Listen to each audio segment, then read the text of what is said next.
He had just closed a deal worth more than most families will ever touch in their lifetime. $50 million. Signed. Sealed.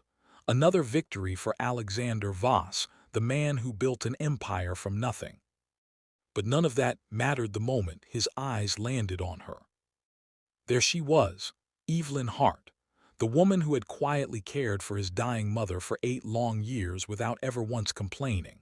Now she stood on the cracked pavement outside the city hospital, sweat on her brow, selling homemade meals from a battered cooler like her life depended on it. Because it did. Alexander's driver slowed the car. "Sir." He didn't answer, he just stared. Evelyn moved with the same quiet grace he remembered from the nights she sat beside his mother's bed, holding her hand when the pain got too loud for words. Back then, she was full-time staff in his mansion. Reliable, invisible, paid just enough to keep showing up, never asked for more. Now she was out here, fighting. He stepped out of the car, suit still crisp from the boardroom, and walked straight toward her. The crowd parted. Billionaires don't usually walk these streets. "Evelyn." She looked up. Her eyes widened for half a second, then she dropped her gaze back to the food. "Mr. Voss, I didn't expect to see you here." Her voice was steady, but he heard the exhaustion underneath. The kind that comes from working 2 full-time jobs at once, one for him in the past, and now this one just to survive. He didn't waste time. "What are you doing?" She wiped her hands on her apron. "Working, same as everyone else."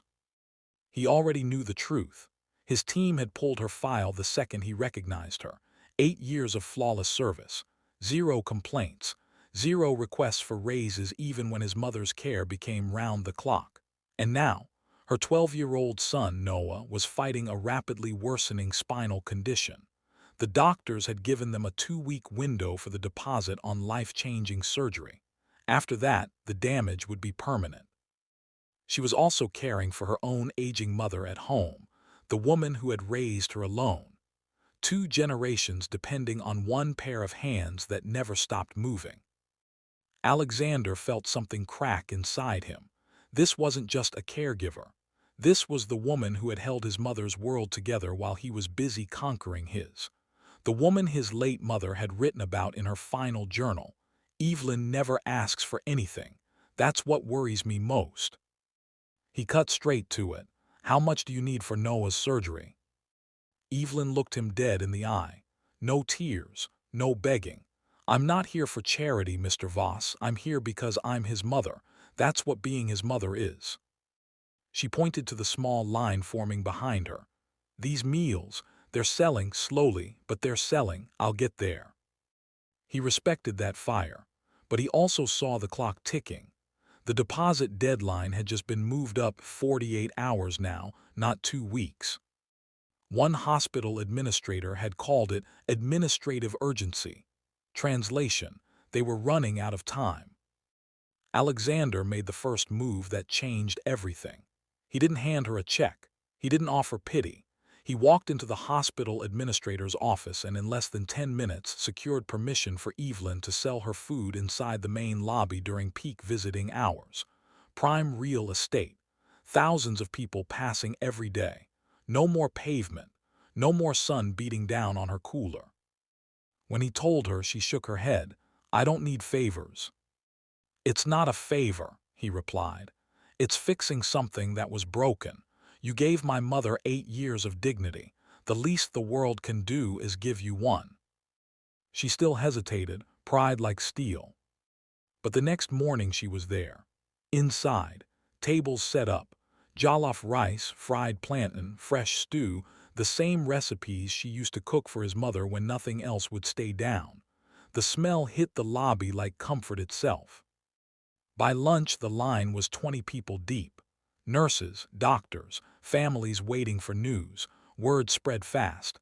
"The lady who used to care for old Mrs. Voss is here, and her food is incredible." Sales doubled, then tripled. But 48 hours is nothing when your son's spine is collapsing. Alexander watched from afar, security cameras, discreet updates from his assistant. He didn't hover. He knew Evelyn would reject anything that felt like a handout, so he did the unthinkable in silence. He sent a quiet message through the company. Every executive, every department head, every single employee who walked past that table was encouraged, not ordered to stop and buy. Not out of pity, out of respect. This is the woman who cared for the founder's mother like she was family. The line grew longer. Employees started sharing on their personal chats. You have to try Evelyn's meals and the story behind them. By evening, the lobby looked like a market. People were buying extra portions to take home. Some left tips folded into napkins with handwritten notes. You're not alone. Still, Evelyn counted every single sale herself. She refused the anonymous envelope of cash that appeared on her table at closing. I'm earning this, she told the security guard who tried to hand it to her. My son will walk because I worked for it. The clock hit 36 hours left. Sales were strong but not enough, not yet. That night Alexander did something even his own board would call reckless. He opened the company's internal marketplace, the private app every employee used for perks and ordering. He featured Evelyn's food as staff spotlight of the week. Limited-time bundles. Corporate accounts could order for entire teams. Delivery to every office floor. By morning, the orders poured in like a flood. Evelyn's phone wouldn't stop buzzing with pickup notifications. She worked through the night, her elderly mother helping chop vegetables at home while Noah rested between pain meds. 3 generations moving as one. Alexander sat in his penthouse at 3 a.m., rereading his mother's journal for the 10th time. Page after page praised Evelyn. She sings to me when I can't sleep. She remembers my favorite tea even when I forget my own name. She never complains. That's the most worrying thing of all. He closed the book and made the second unthinkable decision. He called an emergency board meeting at dawn. No agenda sent. When the executives arrived, bleary-eyed, he didn't talk numbers. He talked about Evelyn.